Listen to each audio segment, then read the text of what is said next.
Hi, welcome to this video. We're going to be looking at two short canes. As usual, me old mucker. Hello old person. What we're looking at this week is using two mini canes inspired by our T-Check instruction. If you haven't done so already, please subscribe, get your friends to subscribe, get your family to subscribe, and any personalities that you know.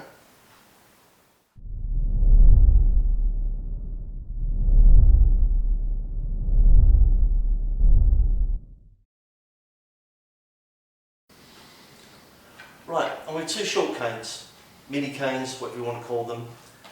So Dad's just going to throw a punch with his left to start with. I'm going to cross the canes and bring them to this position. I'm mindful of the other side. I can come in and just block. But for this one, I'm just going to use the one hand just to show the technique. So the punch comes in, the cross canes are going. The wrist turns, I'm now taking this right out of the way. With this cane, I'm going to strike into the ribs, hook where the kidneys are, and that's going to pull back. My right hand, I'm going to slide forward, smash the face, the neck. Now if Dan just takes a step back, it's going to be this motion. I'm not going to do it, Dan, because these are pretty dangerous. So it's just going to come through, it's coming up, taken away, hit, strike, and the pull. So what we're going to do is we're going to have a look at this from the other side. Easy way to do it. By magic, say the magic word, Callum! It's almost like magic. So again, the punches come in, so the cross cane come up, take away. Hit, hook, this comes forward, and then pulls back. So, a bit more magic? I guess. Okay, how does this work when I've got my two canes and I'm standing? Callum! That's magic's good stuff, isn't it? Right, so I've got my two canes.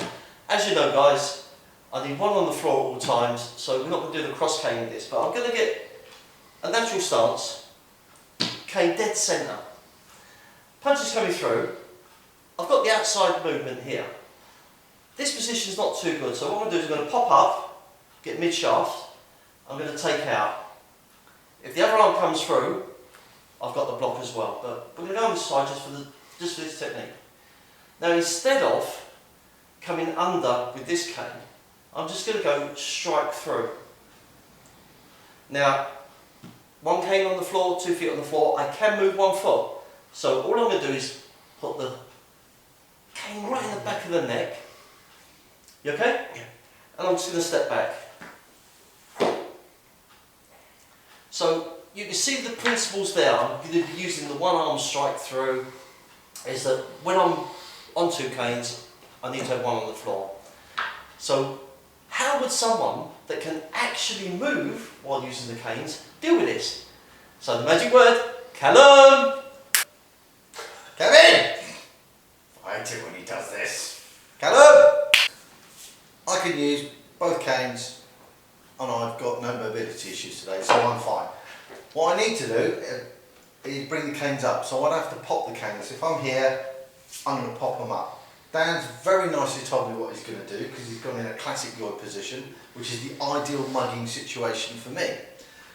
If he is too close and he's getting leery and he's in my face, I can actually use my canes. We've done these techniques before, push him away. If he throws the punch in, I've got the block Kevin was doing. I can simultaneously strike, drive, and then I can do my hooking techniques, whatever becomes available.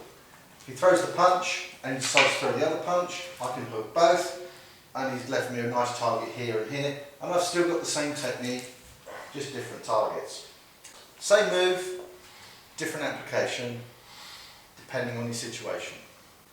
Sometimes I do need my cane to walk. If I've had a particularly bad night or I've twisted my back, I need this to walk. So as soon as he swings the punch and I try and lift this or pop it up, I'm at a disadvantage. I need this for stability. If I'm lucky and I can see it, I may be able to hook that round, drag it down and use it as a point, but I'm very off balance and unstable. So this is my point of contact. I'm stable. So as he throws the punch, I've got to cover myself. I'm not going to try anything fancy or big, I'm just going to cover. I'm then going to keep that myself based out with this stance. So I'm going to use this number 7 strike here. If he's turned on to do another punch, I can cover up and I can do a number 9 strike. I can then come in and do a number 11 strike. I can strike across his sternum, his face.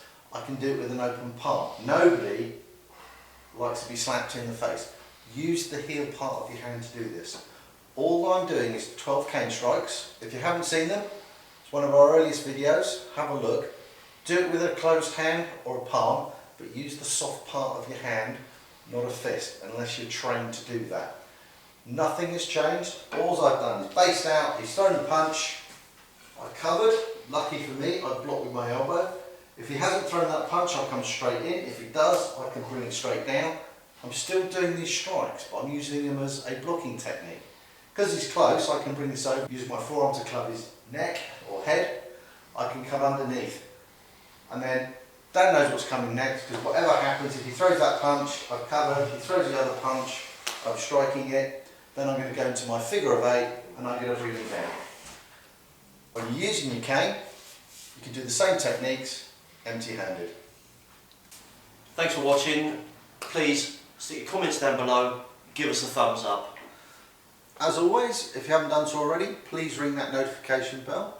Don't forget to subscribe, don't forget to share, and don't forget to free the fear.